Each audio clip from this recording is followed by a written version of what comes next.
Alphabet, Amazon, Apple, Meta, Microsoft, Nvidia, Tesla. Together, these tech giants are called the Magnificent Seven. And why are they called magnificent? Not because of their massive valuations or their investments in artificial intelligence. They are called magnificent because of their dominance in the stock market. These 7 stocks account for over 1/3 of the total value of S&P 500. S&P 500 is an index that tracks the top 500 companies in America, and these 7 companies that I just mentioned rule it. They shape the fortunes of the market, and when they stumble, the market trembles. We saw that yesterday. The stock markets were bleeding. $1 trillion were wiped off in a single day, all thanks to a Chinese AI company called DeepSeek. We've been telling you about it on this show. DeepSeek recently unveiled its AI models, its AI chatbots. And they're making waves the world over, giving American AI giants like ChatGPT and Gemini a run for their money. The Chinese models are cost-effective, just a few $1 million in investments.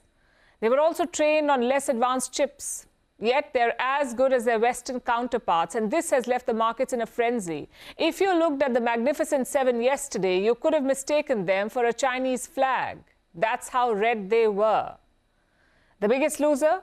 Star chipmaker Nvidia. It had its worst day since the year 2020. Nvidia shares plunged 17% in yesterday's trade. It wiped out $600 billion in market value, $600 billion in just one day. It's the biggest fall in US stock market history. The other tech titans weren't spared either. Alphabet shed $100 billion. Microsoft lost $7 billion. All in all, it was manic Monday for America's tech giants. And the losses spilled over. The world's richest collectively lost $108 billion. Leading this rout was Jensen Huang, the CEO of Nvidia. His fortune took a $20 billion hit. You'd think he wouldn't be a fan of DeepSeek, but surprisingly, Huang had a different take. He called it, and I'm quoting, an excellent advancement. And it's easy to see why. DeepSeek's AI models were trained using Nvidia chips. They weren't the latest and the greatest, but they were still Nvidia chips. And here's the twist. A cheaper AI model means more AI demand. Yeah, I think the worry is that they, in theory, were able to do this without Nvidia's latest chips, as well as the model. It's a strong model. But the reality is that it doesn't change the position of US tech, Nvidia, Microsoft, and others relative to AI revolution. And I do believe it's a huge overreaction that we're seeing in stocks on this DeepSeek sell-off. So this does not spell doom for Nvidia, but the same can't be said for OpenAI. That's the maker of ChatGPT. OpenAI CEO Sam Altman praised DeepSeek. Let me quote from what he said. DeepSeek's R1 is an impressive model, particularly around what they're able to deliver for the price. We will obviously deliver much better models. So Sam Altman says OpenAI can do better, but can they really? Again, look at the numbers. DeepSeek trained its models for just $6 million. Compare that to OpenAI. It is burning through $5 billion a year. So the Chinese version comes for a fraction of the cost. Plus, it is free for users, while ChatGPT comes with a hefty price tag. So for consumers, the choice is quite obvious. It is a no-brainer, really. Millions are flocking to DeepSeek, making it the highest-rated free app in the United States. But with great fame comes great risk. And DeepSeek learned it the hard way yesterday. The app was hit by a cyber attack. It was so bad that the company had to limit registrations.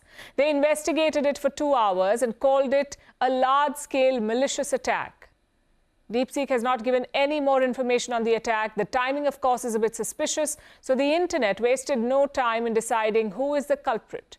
They believe the United States did it.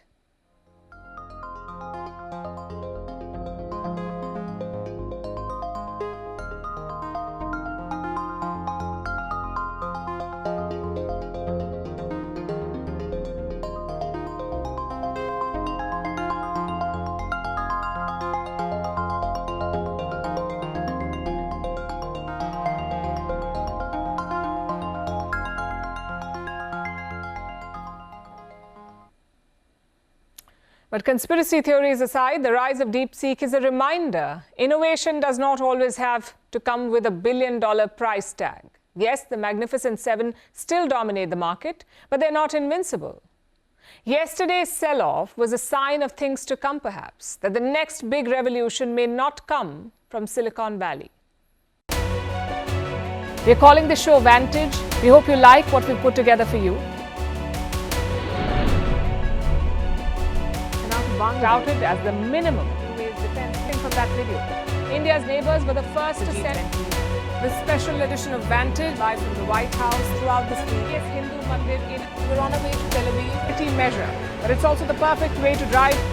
I don't think that Prime Minister of Bhutan, Sherin Thagbir. Welcome to 60% of the world's office. Prime Minister Modi did the iron. we were actually How are you doing? How do you like? It's been 1 year since that meeting. Iron bars separate you from the outside. Out the vote effort. Trump had, it says, and at $4.3 trillion. 4.3 300 billion by 2030.